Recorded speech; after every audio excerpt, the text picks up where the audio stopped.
Constable, ఈ నా కొడుకులకి చావును పరిచయం చేయాలి. కట్లు ఇప్పండి.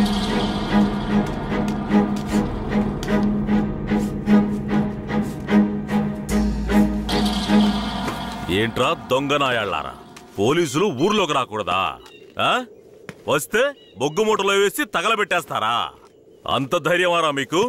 పోలీస్ అంటే ఏం పీకలేడు అనుకుంటున్నారా? పోలీస్ అంటే ఏంటో చూపించరా?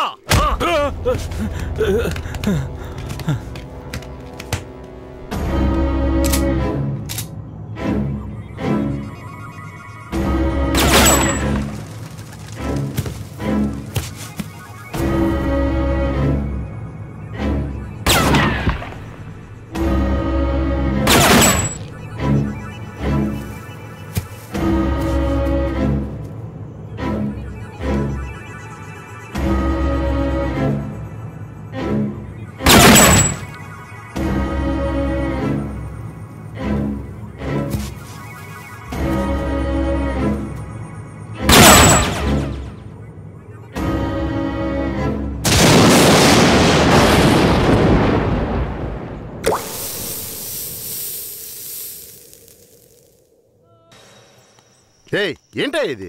మార్చిని కూడా క్లీన్ గా పెట్టుకోవడం తెలీదా? మేమేం చేయగలం సార్? శవమిలా సంవత్సరాల తరబడి ఉంటే పురుగులు పట్టి వాసనే వస్తుంది సార్. అన్ని వెల్ఫేర్ సొసైటీలకి ఇన్ఫర్మేషన్ ఇచ్చాం, వాళ్ళు ఇంకా రాలేదు సార్.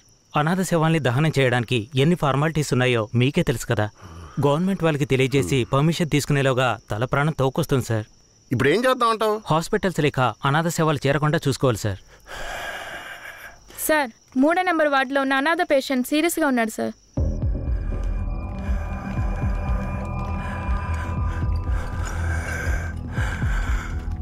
నర్స్, తొందరగా ఐసీయూకి తీసుకురండి. Okay sir.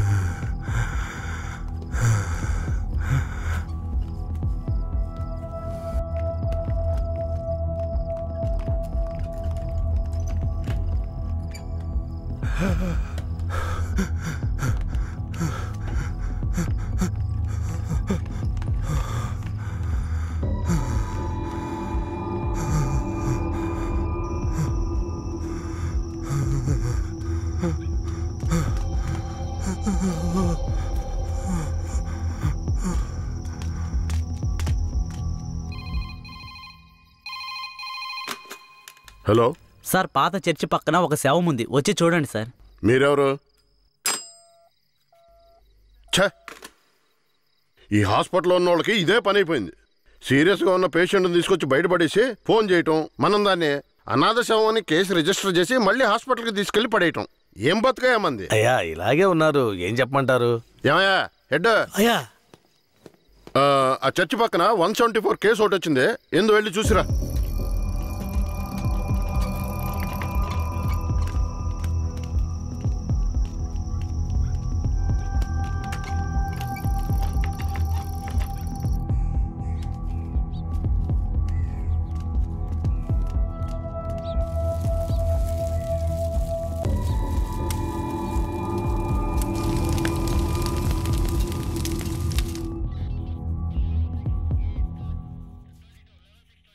ఏమయ్యా హెడ్, ఎప్పుడు వచ్చే 174 అనాథ కేసేనా? అవునవును. అనాథ సేవాన్ని తగలబెట్టి మీరు గవర్నమెంట్కి లెటర్లు రాస్తూనే ఉన్నారు, కానీ డబ్బులు మాత్రం రావడం లేదు. అరే పోవయ్యా, డబ్బు గిబ్బు వస్తుందో లేదో, అనాథ శవానికి అంత్యక్రియలు చేసామని పుణ్యమైనా వస్తుంది. హెడ్ గారు, మీలాంటి వాళ్ళు మన డిపార్ట్మెంట్కి పుణ్యం చేసినా డిఎస్పీ రఘునాథ్ లాంటి వాళ్ళు పాపమే చేస్తున్నారు. ఇదిగో చూడండి. ఎవరు? మన ఏరియా నుంచి ట్రాన్స్ఫర్ అయ్యారే ఆ డిఎస్పీ రఘునాథా? అవునయ్యా, 5 మందిని ఎన్కౌంటర్ పేరుతో చంపేసి కనిపించలేదని చెప్తే నరసింగాపురం ఊరు వాళ్ళు ఊరికి వదిలేస్తారా? ఊరోళ్ళంతా మీడియా వాళ్ళతో కలిసి పోరాటం, ధర్నాన్ని గొడవ చేయటం వల్ల ఇప్పుడు గవర్నమెంట్ విచారణ కమిషన్ పెట్టింది. విచారణ కమిషన్ ఊరికి వదిలేస్తుందా? డిఎస్పీని పీల్చి పిప్పి చేయదు. యూటీవీ ప్రేక్షకులకు నమస్కారం. ఇప్పుడు మనం ఉన్నది నేర పరిశోధన కార్యాలయం. గత నెల రాష్ట్రంలో సంచలనం సృష్టించిన నరసింగాపురం గ్రామంలో జరిగిన కలవరంలో 2 అమాయకులైన వ్యక్తులు కాల్చి చంపబడ్డారు. మరికొందరు ఆసుపత్రిలో ఉన్నారు. ఒక అమ్మాయితో సహా 7 జాడ తెలియలేదు. దాని గురించి పోలీసులను అడిగితే అలా మేమెవరిని తీసుకుపోలేదంటున్నారు. ఇప్పుడు వాళ్ళు ప్రాణాలతో ఉన్నారో లేదో కూడా ఎవరికీ తెలీదు. దీని గురించి ఇక్కడున్న ప్రజల అభిప్రాయం ఏంటో ఇప్పుడు అడిగి తెలుసుకుందాం. ఏం జరిగిందో చెప్తారా? న్యాయం జరగాలనే దీనికి ఒప్పుకున్నాం. కనిపించకుండా పోయిన వాళ్ళు మా ఊరికి తిరిగి రావాలి. రాలేదో మేము ఒప్పుకోం. మా ఊరి కుర్రోళ్ళు ఇంకా ప్రాణాలతో బతుకున్నారో లేదో కూడా తెలియడం లేదయ్యా. వాళ్ళు ప్రాణాలతో తిరిగి రావాలని మేము ఆ దేవుణ్ణి వేడుకుంటున్నాం అయ్యా. జడ్జి గారు వచ్చారా?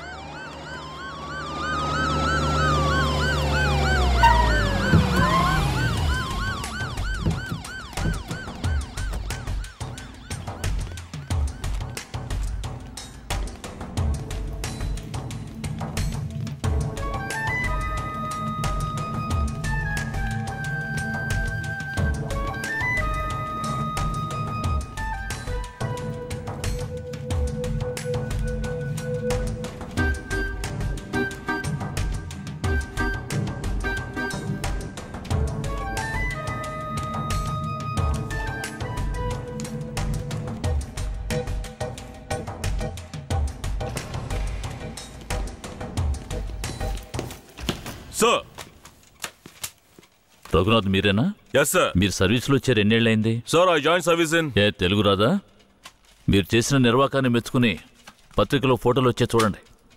కనిపించకుండా పోయిన 7 ఎక్కడా? నాకు తెలియదు సార్. మీరే తీసుకెళ్లారని తెలిసింది? నేను తీసుకువెళ్ళలేదు సార్. సరే, మీరు వెళ్ళండి. అవసరమైతే కబురు చేస్తాను. Yes sir. గొడవలు జరిగిన ఊరికి రేపు మనం వెళ్ళాలి. బాధితులైన ప్రజల్ని కలవాలి. సార్, ఆ ఊర్లో ఉన్న వాళ్ళందరూ చాలా మూర్ఖులు సార్. వాళ్ళందరూ చాలా కోపంగా ఉన్నారు. ఇప్పుడు వద్దు సార్. ఇప్పుడు వద్దేంటి? ఖచ్చితంగా వెళ్ళాలి. సార్, నర్సింగపురం ఆంధ్రాకి తమిళనాడుకి బార్డర్లో ఉంది సార్. ఈ ఊర్లో జనాభా మొత్తం 592 మంది సార్. ఈ గ్రామాన్ని బ్లాక్ మార్క్ గ్రామంగా ప్రభుత్వం ముద్ర వేసింది సార్. యాక్చువల్గా ఈ ఊరు ఎలా ఉంటుందంటే కర్రతుమ్మ చెట్ల మధ్య ఊరును దాచినట్టు ఉంటుంది సార్. ఈ ఊరు చుట్టూ సుమారు 20-25 కిలోమీటర్ల వరకు కర్రతుమ్మ చెట్లే సార్.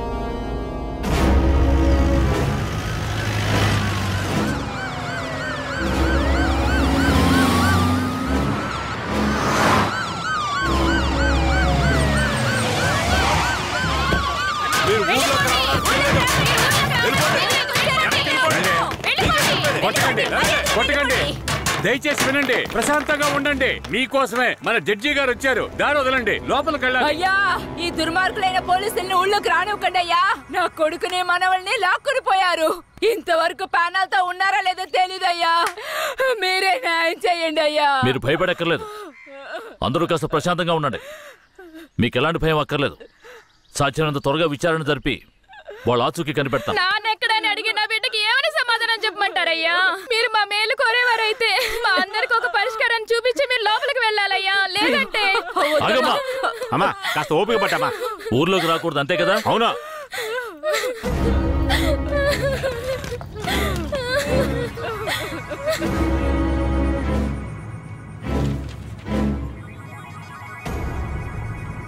పోలీసులంటే అందరికీ భయం ఉంటుంది, కానీ ఇంతగానా?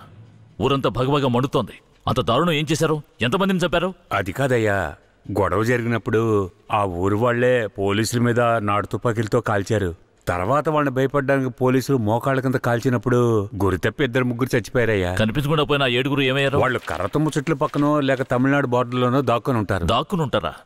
అందుకే ఊరంతా అలా గగ్గోలు పెడుతోందా? ఎందుకయ్యా అబద్ధాలు చెప్తారో? ఆ ఊరు గురించి అన్ని విషయాలు నాకు తెలియాలి. పూర్తి వివరాలు తెలిసిన వాడిని తీసుకురండి. మీ పేరేమిటి? నా పేరు రామూర్తయ్య. మీరక్కడ ఏ సంవత్సరంలో పనిచేశారు? 1980లో ఆ ఊర్లో డ్యూటీ చేశానయ్యా. ఉత్తినే పేరుగా ఊరు బయట పోలీస్ స్టేషన్ ఉంటుందయ్యా. ఆ ఊరికి పోలీసులకి అసలు ప్రాబ్లం ఏమిటి? అయ్యా, అది నిన్న ఈ రోజు వచ్చిన ప్రాబ్లం కాదయ్యా. ఎంతో కాలంగా ఆ ఊరికి మన పోలీసులు కూడా ప్రాబ్లం అయ్యా. ఆ ఊర్లోకి పోలీసులు అడుగు పెట్టకూడదయ్యా. ఒకవేళ వెళ్తే ప్రాణాలతో తిరిగి రాలేరు. దొంగతనమే ఆ ఊరాళ్ళకు కులవృత్తి అయ్యా. హత్యలు, దొంగతనాలు, దోపిడీలంటూ వాళ్ళు చేయని వృత్తే లేదయ్యా. వీళ్లకు అసలు రేషన్ కార్డులు ఉన్నాయో లేవో గాని ఒక్కొక్కరి మీద 4-5 కేసులున్నాయ్యా. వీళ్లను చూసి ఎదుటి వాళ్ళు భయపడాలే తప్ప వీళ్ళు ఎవరికీ భయపడరయ్యా. వాళ్ళకంత ధైర్యం రావడానికి ఎవరు కారణం? అందుకిద్దరే కారణం అయ్యా. ఒకడు కేశవరాయుడు, ఇంకొకడు వీరయ్య. ఎవరు వాళ్ళు? వీడు కేశవరాయుడు, వీడు వీరయ్య. అయ్యా, వీళ్ళిద్దరికీ దొంగతనమే ప్రధాన వృత్తి అయినా కేశవరాయుడికి బొగ్గుమూట్లు అమ్ముకోవడమే ముఖ్యమైన వృత్తి అయ్యా. ఊళ్ళో ఏదైనా పెళ్ళంటే వాళ్ళిద్దరూ పెళ్లివారి మీద దాడికి బయలుదేరతారయ్యా. 1980లో తమిళనాడుకి వెళ్ళాలి అంటే నరసింగాపురం పక్కనున్న మెయిన్ రోడ్డు మీదుగా వెళ్ళాలి. 10-12 బళ్ళు కలిసి ఒక్కటిగా వెళ్తేనే ఊరు క్రాస్ చేయగలరు.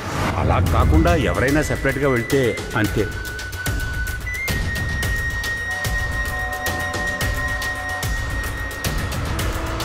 ఆగండి, ఆపండి, ఆపండి.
అయ్యో వదిలేయండి అయ్యా, మంత్రి గారింట్లో పెళ్లి, అందుకే ఆకుండా వచ్చేసావయ్యా. అయ్యో వదిలేయండి అయ్యా, అయ్యా వదయ్యా. అయ్యా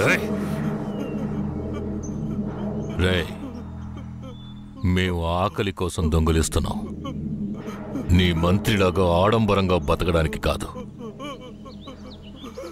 ఊరు సొమ్ము దోచుకునే వాడి కోసం అడ్డమైన పనులు చేసి అల్పాయుష్లో పోకు. నిన్ను నమ్మి నీ కుటుంబం ఉంది. మా ఊర్లను పెళ్ళేరా.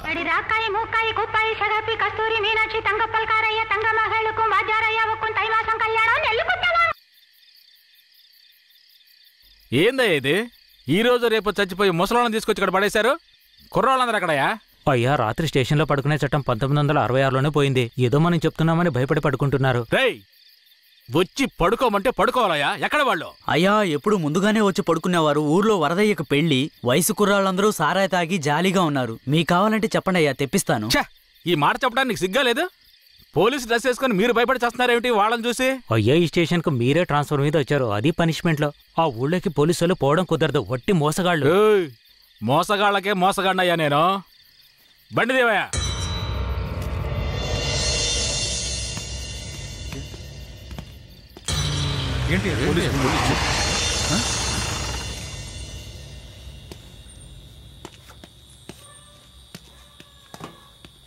రేయ్, వరదయ్య లేదేనా? ఎక్కడ రాడు?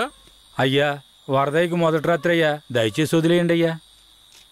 రేయ్, మీకు అసలు రాత్రే లేదు, అందులో మొదటి రాత్రి ఒకట.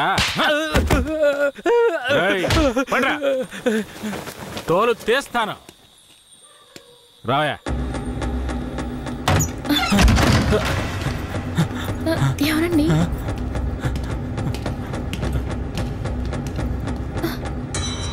ఏంట్రా నువ్వు? నిన్ను పోలీస్ స్టేషన్కి వచ్చి పడుకోరా అంటే పెళ్ళాం పక్కలో పడుకొని జల్సా చేస్తున్నావా? ఏయ్, కేశవరాయుడికి తెలిసిందో నీ పని అంతే. ఎవడాడు? కేశవరాయుడా? వాడేమైనా పెద్ద పుడింగారా? ఏమన్నావురా? అయిపోతావురా? నా మీద చేస్తావరా? కాల్చి పారదొప్పుతాను. పదరా, వీడిని జీపెక్కించావు. పోరా.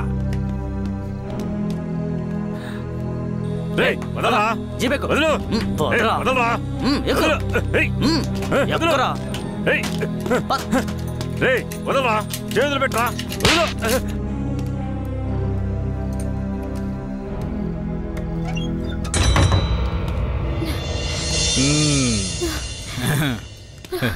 వద్దు. ఏంటి వద్దు.